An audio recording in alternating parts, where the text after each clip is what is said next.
Reach. I think when we went to South Dakota is my favorite.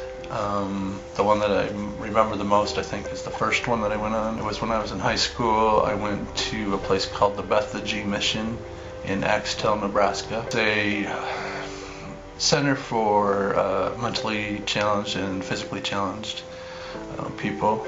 And one of our first tasks there was to wheel the patients to church on Sunday morning.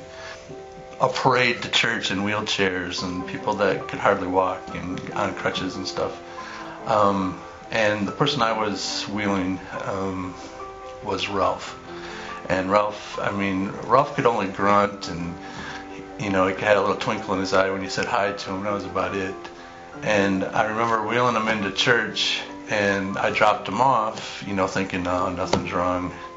And he just started screaming and thrashing around, and like any good Christian, he had his certain spot in church he had to be, and I put him in the wrong spot.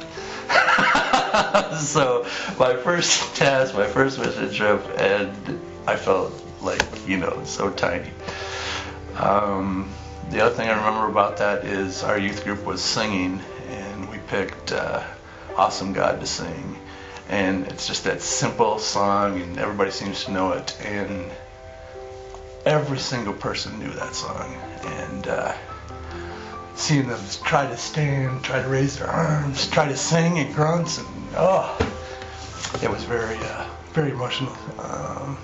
We couldn't even finish the song, even though it was so easy. But it just, they knew the song the minute the organist started playing it, and it was just amazing. So that was really a true God moment, and I think that's what I remember the most. And each trip I go on, I always look for those God moments. Anytime you go and you have somebody that goes the first time, I think those rookies have an experience that changes them so much that you can see it in their eyes, you can see it in their smile, and their stories that they remember, and it's what I look for. That's why I like to lead the groups now and do that kind of stuff, is to get those rookies and get them to see what, and it could be the littlest thing, and they'll be talking about God and how God affected them and how they've grown, and it's neat to see. Reach.